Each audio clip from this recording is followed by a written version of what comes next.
Karena di dalam sebenarnya ada banyak domba. Tetapi ketika gembalanya datang, penjaga pintu tahu bahwa ini memang gembala, dia buka pintu, tetapi bagaimana memisahkan semua domba yang ada di dalam, dia bersuara dengan suara yang khusus. Dan domba-domba kenal suara itu, domba-domba mulai datang.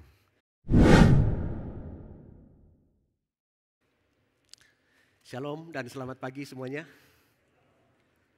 Sungguh senang pada kesempatan ini boleh berjumpa dengan Bapak Ibu Jemaat Tuhan yang ada di GKKA Ujung Pandang atau GKKA Banda ini. Dan tentu saya berterima kasih khusus juga kepada Bapak Pendeta Alex dan semua hamba Tuhan majelis yang boleh memberi kesempatan untuk saya berbagi firman Tuhan pada kesempatan minggu-minggu sengsara menjelang Paskah ini. Dan sebelumnya tentu saya juga memperkenalkan diri secara singkat, saya Pendeta Robi Panggara. Saya melayani sebagai dosen dan juga saat ini dipercayakan sebagai pimpinan di Sekolah Tinggi Filsafat Teologia Jeffrey Makassar atau STT Jeffrey yang kita kenal pada masa yang lalu, tetapi dari dikti sudah ditambahkan kata filsafatnya. Terima kasih, dan ada Pak Samuel Arnold sebagai ketua yayasan juga, dan ada teman-teman yang lain, dan termasuk gereja ini adalah gereja pendukung yang setia. Dan memang kita saudara dilahirkan dari Bapak yang sama, Bapak Dr. Jeffrey, yang kami baru peringati 96 tahun Gereja Kemah Injil Indonesia pada tanggal 10 Februari dan tanggal 31 Januari itu adalah 92 tahun Sekolah Tinggi Filsafat Teologi Jeffrey di Indonesia. Dan kita bersyukur untuk hal itu bahwa Tuhan memberkati pelayanan ini termasuk pelayanan yang ada di GKKA ini. Bapak Ibu, tadi firman Tuhan sudah dibacakan termasuk dalam versi Mandarin dan saya sudah dibisikkan bahwa saya tidak perlu mengulang pembacaan. Jadi Bapak Ibu bisa mengikuti dalam teks masing-masing dari Yohanes pasal yang ke-10. Yohanes pasal yang ke-10 ayat 1 sampai ayat yang ke-10 juga. Bapak Ibu bisa lihat dalam Alkitab masing-masing, tapi tadi sudah ada pembacaan. Dan ini adalah minggu di mana apa yang menjadi khotbah adalah the 7 I am statement of Jesus, the 7 I am series. Dan ini menarik sekali karena dalam Alkitab, dalam bahasa Yunani ini adalah the 7 ego eimi. Ego eimi adalah bahasa Yunani yang menunjuk kepada Yesus yang dalam Septuaginta terjemahan Alkitab PL dulu berbahasa Ibrani ke dalam bahasa Yunani, ego eimi dipakai untuk menerjemahkan Yahweh. Sehingga ini adalah hal yang sangat penting. Dr. Steve Lawson katakan ini bukan sesuatu yang secondary important, but the primary important. Ini adalah sesuatu yang sangat penting untuk kita ketahui, bukan sesuatu yang sifatnya sekunder. Dan oleh John MacArthur katakan ini adalah pengajaran Yesus, Jesus Theology of Salvation in Stories. Ini adalah pengajaran Yesus tentang keselamatan di dalam cerita. Dan Bapak Ibu, waktu bicara akulah pintu dan membaca pasal 10 ayat 1 sampai 10, kita tidak bisa melepaskannya dari pasal yang ke-9. Meskipun saya kita tidak punya banyak waktu untuk membaca itu, tapi Bapak Ibu boleh lihat di sana. Pasal 9 itu berbicara tentang seorang pengemis buta. Buta sejak lahir. Tetapi kemudian berjumpa dengan Yesus. Dan dalam suatu cara yang ajaib, Yesus mengaduk tanah, meludah ke tanah mengaduknya dan menyembuhkan mata butanya yang sejak lahir itu. Tetapi ketika ia datang ke rumahnya, ketika ia datang kepada orang-orang Farisi, pemimpin agama di sana, mereka bertanya-tanya bagaimana ia sembuh. Lalu dia menceritakannya. Tetapi ketika mereka menghitung hari, ternyata hari di mana Yesus mengaduk tanah dan menyembuhkannya adalah hari Sabat. Maka mereka mulai marah dan berkata, orang ini bukan dari Allah, maksudnya Yesus, karena ia tidak menghargai Sabat. Bapak Ibu Saudara yang dikasihi, apa yang terjadi? Bahwa orang buta ini mereka interview, mereka investigasi, dan mereka kemudian mengusirnya keluar dari kampung lagi. Yesus pun Kemudian tentu mereka mencari-cari cara bagaimana untuk membunuh Yesus. Wow, itu kisah yang seharusnya memilukan. Ketika ada orang yang menolong orang lain yang susah. Bahkan orang buta sejak lahir. Dan mereka mau interview dia, memaksa berkata bahwa orang ini bukan dari Allah. Tetapi orang buta itu menarik berkata, yang aku tahu bahwa aku buta sejak lahir. Bagaimana aku sembuh? Aku tidak tahu, tetapi aku tahu bahwa ia menyembuhkanku. Kalau orang ini berdosa, kita tahu bahwa orang yang tidak saleh, tentu Tuhan tidak memakainya. Dan akhirnya ia diusir. Dan saudara, masih dalam urutan cerita yang sama, meskipun ini dipisahkan oleh pasal 9 dan 10, tetapi ini dalam kisah yang sama, urutan yang sama, Yesus hadir dan mulai mengajar bagian ini. I am the door, aku adalah pintu. Saudara yang dikasihi Tuhan, dengan melihat bagian ini, Yesus membandingkan dirinya dengan orang-orang Farisi tersebut yang malah mengusir orang buta itu dan bahkan marah kepada Yesus dan mulai mencari-cari cara untuk membunuh Yesus. Jadi ini tidak sama dengan perumpamaan karena tidak dimulai dengan kata kerajaan Allah. Meskipun ini juga adalah metafora yang Yesus pakai untuk menggambarkan dirinya tentang keselamatan. Bapak Ibu Saudara yang dikasihi Tuhan, ayat 1 sampai ayat yang kelima, bisa membaca dalam Alkitab masing-masing. Yesus menunjukkan perbedaan antara seorang pencuri atau perampok dan seorang gembala sejati. Pencuri masuk ke dalam kandang tidak lewat pintu, melainkan panjat tembok. Kemudian domba juga lari daripadanya. Kenapa? Karena tidak kenal suaranya. Domba tidak mau ikut dia. Itu karakteristik pencuri. Sedangkan gembala ini dia kenal dombanya. Dia punya nama untuk setiap domba dan itu menarik. Karena ini dikaitkan dengan teologi keselamatan. Tuhan punya semua nama kita. Amin ya Bapak Ibu. Bayangkan kalau Bapak Ibu tiba di sana dan baru mau kenalan. Ya kan? Masih ingat Matius pasal 7? Matius pasal 7 ada yang datang ke sana dan ketika ditolak lalu dia mulai memperkenalkan diri. Oh, saya yang berkhotbah di sana, saya yang usir setan di sana, tapi baru mau kenalan. Berita menariknya adalah Yesus, sang gembala sejati yang juga menyebut dirinya pintu itu, dia punya setiap nama, dia punya semua nama atas domba-dombanya dan itu termasuk saya, termasuk Bapak Ibu semua. Amin. Ini hal menarik. Domba itu sebaliknya mengenal juga suara gembalanya.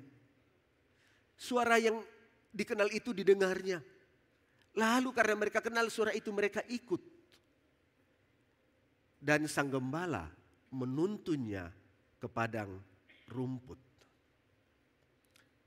Itu adalah kisah singkat dari ayat 1 sampai 5. Dan ayat 7 sampai ayat yang ke-9, disitulah Yesus, ayat yang ke-10, disitulah Yesus menegaskan dirinya sebagai pintu. Dia menyebut dirinya ego eimi estin hetura. I am the door. Akulah pintu. Dan dari situ apa maknanya ketika Yesus bicara begitu? Dalam waktu yang singkat kita coba belajar. Yang pertama adalah Yesus sendiri mengidentifikasi dirinya sebagai pintu kepada domba-domba. Yesus mengidentifikasikan dirinya sebagai pintu kepada domba-domba. Bapak Ibu, kalau kita bicara hari ini tentu Yesus tidak akan pakai istilah domba-domba. Bicara di Makassar mungkin dia bicara tentang seorang bankir atau seorang bisnismen gitu ya. Dia akan mengambil contoh-contoh menjalankan hal-hal yang lain, usaha yang lain. Tetapi yang lazim di waktu itu adalah gembala. Inilah cerita yang sangat lazim, sangat familiar. Nah, tentu kita saya tidak tahu berapa banyak Bapak Ibu yang kalau gembala, saya kira pasti tidak, tetapi paling tidak melihat penggembalaan langsung. Nah, kandang di Palestina ini juga sudah berubah dalam dunia modern. Pada masa itu sangat berbeda pada masa modern. Pada masa itu sebenarnya ada dua bentuk kandang di Palestina.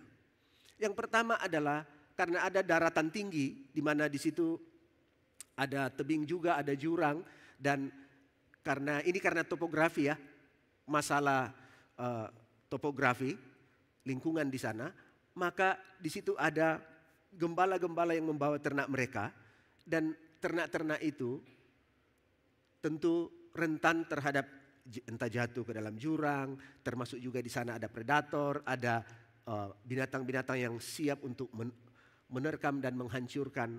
Dan biasanya di situ mereka bangun yang kita sebut kandang di sini, tetapi kandang itu adalah seperti pagar-pagar kayu yang disusun, dibuat. Kalau hari ini tentu itu pagar kawat besi, katakanlah begitu, susah ditembus. Terlihat tetapi susah ditembus. Jadi mereka akan bangun pagar-pagar yang semacam itu. Sehingga di mana pintunya? Hampir tidak ada pintunya. Bahwa ada bagian di mana gembalanya tahu, dia akan mengangkat bagian itu. Ketika domba-domba masuk maka itu akan tertutup. Oke? Ini kandang yang pertama. Itu sebabnya gembala ada di sana dan menjaga dombanya. Tetapi ada jenis kandang yang kedua. Ini lebih dekat di daerah bawah, di mana ada kandang di luar kampung, tetapi ada rumput dan ada tempat yang bagus untuk beternak. Dan di situ ada kandang yang lebih bagus. Tapi kandang itu lebih besar, punya gerbang untuk masuk. Dan di sana gembala-gembala ketika pulang menggembalakan, mereka memasukkan dombanya ke sana. Dan ada disebutkan bahwa ada penjaga domba dalam ayat yang kita baca. Ada juga penjaga pintu. Gembala akan istirahat dan penjaga pintu menjaga. Tetapi di situ bukan hanya satu kawanan domba dari seorang gembala. Di situ ada banyak domba dari banyak gembala. Nah, itu menarik bahwa ini diceritakan secara bersamaan karena pada waktu gembala datang dikatakan bahwa domba-domba itu mengenal suaranya. Dia mulai memanggil domba-domba itu dan domba-domba itu kenal suaranya dan domba-domba itu akan mengikuti gembalanya. Kenapa? Karena di dalam sebenarnya ada banyak domba. Tetapi ketika gembalanya datang, penjaga pintu tahu bahwa ini memang gembala, dia buka pintu, tetapi bagaimana memisahkan semua domba yang ada di dalam, dia bersuara dengan suara yang khusus. Dan domba-domba kenal suara itu, domba-domba mulai datang dan mengikutinya. Saudara, saya sulit juga percaya ini karena saya tidak pernah ada di sana dan tidak pernah melihat itu secara langsung. Tetapi satu waktu saudara, saya ada di Kutai Timur, namanya adalah Miau Baru. Kalau saudara pernah ke sana, saudara akan tahu tempat itu. Di Miau Baru. Natal kemarin saya ada di sana. Tapi sayangnya bahwa karena virus babi, maka semua babi di seberang sungai itu habis. Di Miau Baru, di kampung sini, ini tempat kampung, orang-orang semua tinggal di sini, lalu ada sungai besar, lalu di seberang sungai itu semua ke sana adalah hutan. Di situ ada ribuan babi. Ribuan babi Bapak Ibu. Saya lihat, saya datang langsung. Menarik adalah setiap pagi, setiap orang yang punya babi-babi itu datang ke sana. Lalu Pak Gembala, Pak Pendeta ajak saya, Pak mau lihat. Di sana ada ribuan babi. Tetapi di sini menarik bahwa ketika kita datang, ketika dia lihat bahwa perahu mulai menyeberang, babi-babi itu turun. Dan memang banyak babi menunggu di situ karena mereka menunggu dikasih makan. Lalu menariknya adalah ketika itu yang bawa makanan ini tiba di sana, Bapak Ibu tahu ya babi itu rakus ya. Tapi ketika orang ini tiba di sana dan saya ikut, babi Pak Gembala langsung ikut Pak Gembala naik karena harus naik tangga lagi karena itu agak di bawah ya seperti pantai gitu, agak naik lagi mungkin sekitar 6-7 meter naik tangga. Lalu babi-babi yang Pak Gembala punya dia ikut, tidak ada sekat. Lalu ketika ditaruh makanannya di situ, babinya Pak Gembala akan makan, tapi babi orang lain tidak makan. Dia tunggu tuannya lagi datang. Waktu tuannya datang, dia makan lagi. Sesudah itu mereka masuk hutan. Mereka masuk hutan. Pagi mereka datang lagi. Aduh, saya baru mengerti. Ketika disebut domba ini kenal suara yang punya. Saya pikir, wah itu luar biasa. Saya melihat penggembalaan babi. Sayangnya sudah tidak ada lagi. Kalau ada, saya mau ajak Pak Pendeta sekali-sekali kita berkunjung pelayanannya. Pak Samuel juga boleh supaya kita lihat. Sayangnya kemarin karena virus babi yang lalu itu habis. Jadi Natal ini saya tidak bisa lihat lagi. Tetapi saya lihat langsung. Dan Bapak Ibu, ketika disebutkan bahwa ketika gembala ini datang, domba-domba kenal suaranya dan domba-domba ikut. Ya kan? Bapak Ibu punya peliharaan di rumah ya. Saya kira kalau Bapak Ibu punya anjing, bahkan kucing, Bapak Ibu kan punya nama ya. Tidak mungkin dipanggil saja, anjing. Enggak, biasanya punya nama Blacky lah, Brown lah dan seterusnya. Ya kan? Nah, domba-domba ini dipanggil. Apa artinya itu? Yesus kemudian berbicara tentang hal yang penting di sini. Dia menunjuk kepada dirinya sendiri bahwa ia adalah pintu atau dia adalah akses kepada domba-domba yang ada di dalam kandang itu. Luar biasa. Luar biasa. Ini penting untuk kita. Mengapa? Karena dia menyebut dirinya sebagai the door. Bukan a door. Yesus tidak menyebut dirinya sebagai salah satu pintu. Tetapi dia adalah the door. The one and only door. Dia satu-satunya pintu. Dan ini merujuk kepada kita. Domba-domba, kita disebut sebagai domba-domba gembalaan. Tadi kita baca ayat kita seperti domba-domba yang mengambil jalannya sendiri-sendiri. Oke. Kita domba-domba yang rentan karena bisa tercerai-berai mengambil jalan sendiri-sendiri. Kita butuh suara gembala dan pada waktu malam kita perlu pintu untuk masuk. Dan Yesus adalah pintu itu. Bapak Ibu, pastikan bahwa Bapak Ibu melewati pintu yang benar. Waktu Yesus bicara tentang dirinya sebagai pintu, dia adalah satu-satunya akses yang benar untuk masuk ke dalam keselamatan itu. Inilah yang dimaksudkan.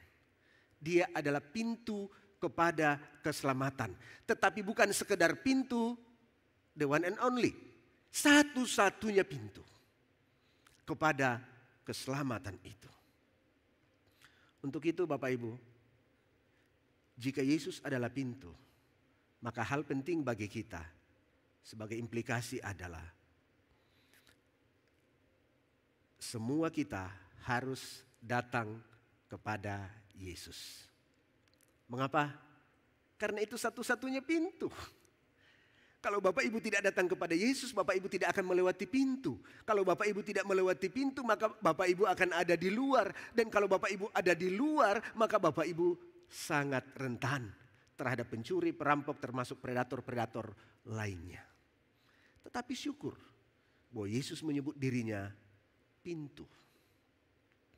Dan dalam cerita, karena di sini ada dua cerita yang tercampur, dia sebut pada bagian kedua, Yesus menyebut sebagai gembala yang baik dan dia menyerahkan dirinya, lay down himself di pintu itu. Itu seperti kalau Bapak Ibu biasa nonton film ketika ada sesuatu terjadi dan ada yang melindungi. Katakanlah mungkin terjadi penyerangan di rumah dan istri anak-anak akan terjadi penyerangan lalu seorang suami keluar dan katakan, oh jangan sentuh istri anak saya. Oke, lewati mayat saya. Over my dead body. Oke. Jadi Yesus katakan bahwa gembala itu dia baringkan dirinya di sana. Di satu-satunya pintu, di satu-satunya akses. Dan ini adalah rujukan kepada Yesus. Pintu kayu salib adalah satu-satunya pintu, ia memberikan dirinya di sana. Baik kita sebagai gembala, pelayan Tuhan, penginjil, guru dan sebagainya. Baik kita sebagai jemaat, itu harus ada di dalam Yesus. Hanya dengan jalan dan cara itu kita bisa mendapatkan keselamatan. Yang kedua Bapak Ibu, Yesus dalam cerita ini menyebutkan semua yang tidak masuk melalui dia adalah pencuri dan perampok. Kalau Bapak Ibu baca ayat itu, ayat 8, di sana firman Tuhan katakan, semua orang yang datang sebelum aku adalah pencuri dan perampok, dan domba-domba itu tidak mendengarkan mereka. Pencuri dan perampok. Bagian ini jelas merujuk pada mereka yang datang kepada domba-domba tetapi tidak melalui Yesus. Tidak melalui pintu itu. Yesus menyebut orang-orang seperti ini sebagai pencuri, sebagai perampok. Karena tidak lewat pintu. Tadi saya cerita tentang kondisi kandang. Gembala, kalau itu yang di padang belantara, ada apa itu? Ada seperti pagar-pagar tapi dengan runcing-runcing juga begitu. Dan kemudian hanya gembala yang tahu di mana dia akan mengangkat bagian itu dan kemudian domba-domba akan lewat. Di mana dia membuka pintunya dan domba-domba akan lewat. Tetapi yang lain tidak akan lewat itu. Yang lain akan lompat. Entah dari mana mereka akan lihat di mana bisa lompat pagar. Oke, itu seperti anak-anak sekolah yang bolos dan lompat pagar. Ya, kalau sekarang pagarnya tinggi-tinggi, kalau dulu pagarnya pendek-pendek, mungkin Bapak Ibu ingat kalau Bapak Ibu pernah lompat pagar. Ya kan, di mana cari pagar yang tidak terlihat oleh guru, tidak terlihat waktu itu belum ada CCTV, jadi untuk lompat pagar paling lihat-lihat ada guru lihat atau tidak, ada satpam lihat atau tidak. Di mana tempat yang paling bagus untuk lompat, di situlah melompat. Saya paham itu Bapak Ibu. Saya dulu sekolah di STM. Dan banyak tempat, lokasi itu sangat luas. Banyak tempat di mana teman-teman bisa melompat. Saya pun pernah diajak melompat. Terkait dengan perikop sebelumnya dari bagian ini. Yesus berbicara yang datang sebelum dia dan itu termasuk di pasal 9. Bahkan kalau baca di Yehezkiel pasal 34, kita tidak punya waktu Bapak Ibu boleh baca nanti. Yehezkiel pasal 34 ayat 1 sampai 10. Bapak Ibu akan lihat di situ bagaimana Allah sudah bernubuat lewat nabi. Bahwa dia akan melawan gembala-gembala Israel yang apa? Yang hanya mementingkan mengambil bulu, mengambil susu, bahkan memotong dan mengambil daging. Tidak cukup dengan bulu dan susu, tetapi mereka juga masih memotong dan memakan dagingnya. Dan Tuhan katakan dia akan melawan. Bapak Ibu Saudara, itulah pencuri. Dan orang-orang itu disebut tidak masuk melalui pintu. Sama seperti cerita sebelumnya. Mereka sebenarnya adalah pemimpin umat, pemimpin Israel. Tetapi justru mereka mengusir keluar orang yang diselamatkan, yang disembuhkan oleh Yesus. Kenapa? Karena mereka tidak paham. Dan Yesus mengajak kita untuk memahami dirinya sebagai jalan, sebagai pintu untuk masuk. Bapak Ibu, tentu ini bagi semua kita. Apakah ini hanya bagi kami para pendeta, Pak Gembala gitu ya? Tidak. Semua jemaat Tuhan, karena kita disebut murid-murid Yesus bukan? Kalau kita semua adalah murid Yesus, maka kita semua juga adalah pelayan Tuhan. Dan dalam hal ini waktu saudara terlibat melayani entah sebagai pengkhotbah, entah sebagai pemusik, entah sebagai singer, sebagai WL, sebagai kolektan, sebagai usher, sebagai apapun. Tim multimedia di belakang, kita semua adalah pelayan. Dan dalam hal ini yang diperlukan adalah kita semua ada di dalam Yesus. Kita semua ada di dalam Yesus. Bapak Ibu, ini sebuah pertanyaan. Apakah Bapak Ibu sudah percaya dan menerima Yesus sebagai Tuhan dan Juru Selamat pribadi? Hanya ini cara untuk datang kepada keselamatan. Dan nanti kita lihat ini akan menjadi salah satu bentuk IM yang lainnya akan diceritakan nanti atau dikhotbahkan. Tetapi kalau kita lihat misalnya Yohanes pasal 15, maka kita akan lihat bahwa sebenarnya Yesus berbicara tentang pokok anggur yang benar. Kita harus tinggal dan tetap padanya. Dan nanti baru bisa berbuah. Pelayanan itu pelayanan itu, pelayanan kita semua dalam bentuk apapun, itu hanya bisa disebut berbuah dan berhasil kalau kita ada dalam dan tetap di dalam pokok anggur. Dan Yesus menyebut dirinya, dialah itu. Hari ini kita bicara tentang pintu. Kita harus masuk melalui Dia jika kita ingin melayani. Jika kita tidak di dalam Yesus dan kita melayani, maka Yesus katakan kita adalah pencuri, kita adalah perampok, kita adalah orang-orang yang tidak mengasihi domba, tetapi bahkan kita hanya datang untuk mengambil keuntungan dari domba-domba itu. Kita ambil bulunya, kita ambil susunya, bahkan kita juga memotongnya dan makan dagingnya. Saudara, ini awasan penting bagi semua orang yang melayani Tuhan atau menyebut dirinya pelayan Tuhan. Jika tidak masuk melalui pintu yang benar, sesungguhnya Bapak Ibu kita adalah pelompat-pelompat pagar yang membahayakan domba-domba. Dengan demikian, kita perlu untuk ada di dalam Yesus. Yang ketiga Bapak Ibu, Yesus memberikan garansi keselamatan bagi yang masuk dan keluar melalui Dia sebagai pintu. Ayat 9 dan ayat yang ke-10. Di sana firman Tuhan katakan, Akulah pintu. Barang siapa masuk melalui aku, ia akan selamat. Dan ia akan masuk dan keluar dan menemukan padang rumput. Pencuri datang hanya untuk mencuri dan membunuh dan membinasakan. Aku datang supaya mereka mempunyai hidup dan mempunyainya dalam segala kelimpahan. Sebagai penutup dari bagian ini, Yesus menutupnya dengan ayat yang ke-10. Tetapi pada ayat yang ke-9 disebut, Akulah pintu. Barang siapa yang masuk melalui aku, ia akan selamat. Dan ia akan masuk dan keluar dan menemukan padang rumput. Sekali lagi Yesus menekankan di sini, Yesus memberikan garansi keselamatan yang masuk dan keluar melalui Dia.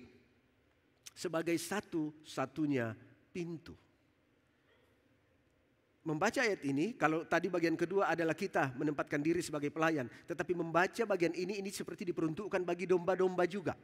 Dan itu berarti kita semua tanpa kecuali, semua orang yang menyebut dirinya Kristen, semua orang yang menyebut dirinya percaya Yesus tanpa kecuali. Tapi masalah hari ini adalah ada banyak orang yang menyebut dirinya Kristen. Bahkan merasa bahwa dia orang percaya karena orang menggunakan kata itu orang percaya. Tetapi sebenarnya dia tidak pernah percaya. Saudara, di pedalaman termasuk pedalaman Papua, gereja kita besar di sana. Tetapi masalah adalah sistem no-camp. Kalau satu orang bertobat, kepala suku bertobat dan memberi diri dibaptis, maka semua masyarakat itu ikut. Oke. Jadi yang lain, kepala suku diinjili, dia mengerti Injil. Tapi yang lain ikut dibaptis semua. Karena harus ikut kepala suku. Dia katakan, saya sudah Kristen karena saya sudah dibaptis. Tapi baptisan tidak membuat saudara langsung mengerti semuanya. Itulah sebabnya perlu kelas katekisasi. Itulah sebabnya perlu persekutuan. Perlu pengajaran. Dan ini masalah. Semua kita sebagai orang-orang yang disebut domba-domba Allah, itu harus datang melalui Yesus sebagai jaminan keselamatan. Itu tadi. Ini adalah hal yang sangat penting. Garansi keselamatan kita adalah waktu kita melalui Yesus. Jadi saudara tidak bisa berdalih di sana dan katakan, Tuhan, Pak Pendeta Alex yang baptis saya di GKKA Ujung Pandang. Saudara, tidak. Atau Bapak Ibu katakan, Tuhan, tanyalah Pak Pendeta, waktu GKKA dibangun, saya adalah donatur. Saya salah satu pendukung besar. Saudara, hal-hal itu baik. Tetapi tidak boleh digantikan dengan masuk melalui jalan yang Yesus tentukan. Aku bukan pintu, saya bukan pintu. Orang lain bukan pintu. Orang lain hanya disebut pencuri dan perampok. Yesus adalah pintu. Harus datang kepadanya melalui pintu itu. Jadi jika ada orang yang berkata, kalau tidak lewat kami, tidak lewat saya, tidak lewat gereja kami, tidak selamat. Itu bohong.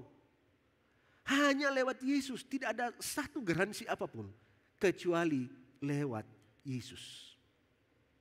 Kalau dia percaya Yesus, maka dia sedang ada dan melewati pintu yang benar. Namun jika tidak, maka itu tidak benar. Sehingga Bapak Ibu boleh koreksi ya diri masing-masing ya.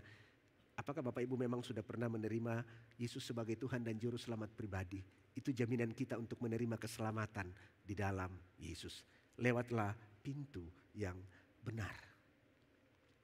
Bapak Ibu, saya satu waktu pergi ke Transmall. Itu konyol sekali karena saya asik. Saya lihat pintu terbuka tetapi rupanya ada, ini gara-gara HP ya Bapak Ibu ya. Biasa ya mungkin cuma saya saja tapi biasa sih banyak orang begitu ya. Saya lihat pintu sekali-sekali, saya lihat pintu terbuka dan saya mengarah ke pintu itu. Ternyata ada yang masuk dan saya tidak lihat dan dia tutup pintu itu. Dan saya masih jalan dan ternyata saya tidak sadar kalau saya sudah sampai kepada pintu dan saya tabrak pintunya. Pak. HP saya jatuh dan saya mulai lihat-lihat. Ada yang lihat saya enggak? Gitu ya. Kenapa? Karena saya bukan pemilik, saudara. Kalau itu pemiliknya, pasti dibukakan pintu karena langsung dikenal. Kalau itu pejabat Kota Makassar, pejabat Sulsel, pasti dibukakan pintu kan banyak orang sudah di depan dan buka pintu untuk dia. Saudara, ini penting. Hanya kalau saudara lewat Yesus, maka pintu itu terbuka. Oke? Jika tidak, pintu tidak terbuka dan saudara dan saya bisa celaka.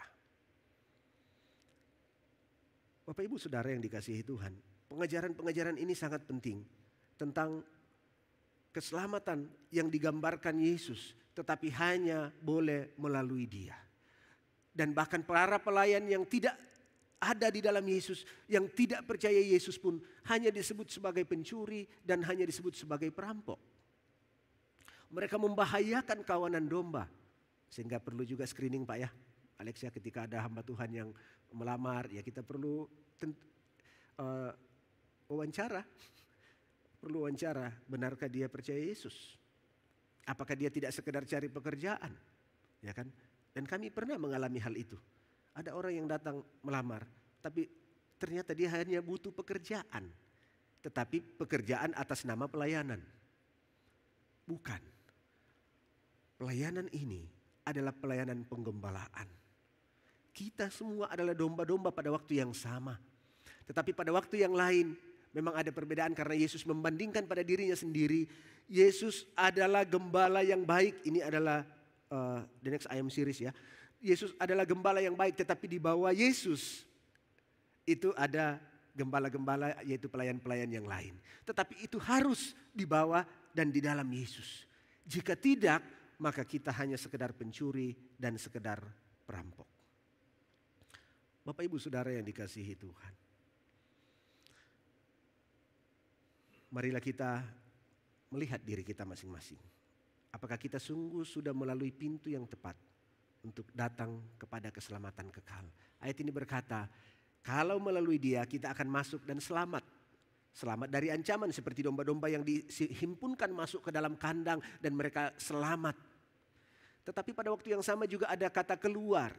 Oke, ini satu cerita digunakan untuk dua makna. Jadi memang ini sangat dalam.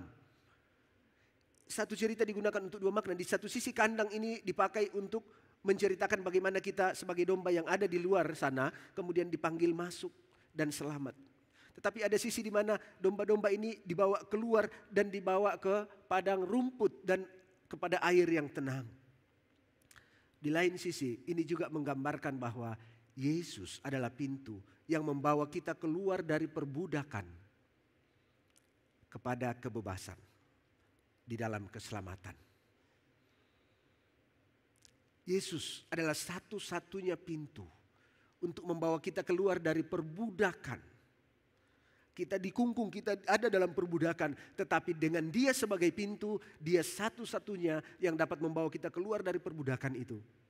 Dan kemudian masuk dalam keadaan bebas, menikmati kebebasan. Dan ini adalah perjalanan rohani. Saya sebutnya sebagai perjalanan kehidupan rohani. Bapak Ibu dan saya masuk lewat pintu yang benar. Kita tidak langsung terangkat ke sorga. Tetapi Bapak Ibu akan melewati sebuah perjalanan rohani. seperti dibawa dan dipimpin, dituntun kepada padang rumput yang hijau, kepada air yang tenang untuk menikmati berkat-berkat Tuhan. Berkat-berkat Tuhan secara rohani. Tentu selalu kita bicara rohani, meskipun itu tidak terbatas pada rohani saja. Tetapi waktu Alkitab berbicara tentang berkat, maka hal pertama adalah berkat Tuhan itu secara rohani, walaupun berkat kedua mengikuti, yaitu hal-hal yang lain di luar hal-hal yang sifatnya rohani sebagai keselamatan. Tetapi yang lain itu temporer, sama seperti dunia ini temporer, maka itu bisa pasang surut. Tetapi hal keselamatan tidak pasang surut. Bapak Ibu tidak selamat dan kemudian hari ini selamat, besok tidak selamat. Tentu kita selamat. Dan waktu kita selamat, inilah yang Yesus katakan. Mereka akan memiliki hidup dan memilikinya di dalam kelimpahan. Bapak Ibu lewat jalan itu, Yesus sang pintu itu. Bapak Ibu memiliki hidup dan memilikinya dalam segala kelimpahan. Sebagai kesimpulan, mari kita semua, kita diajak untuk memahami Yesus sebagai pintu atau jalan satu-satunya yang benar untuk menuju kepada keselamatan. Semua kita yang disebut murid Kristus dan terlibat pelayanan perlu memastikan hubungan pribadi kita dengan Yesus terlebih dahulu. Karena jika tidak, kita membahayakan domba-domba, kita akan menjadi pencuri dan perampok.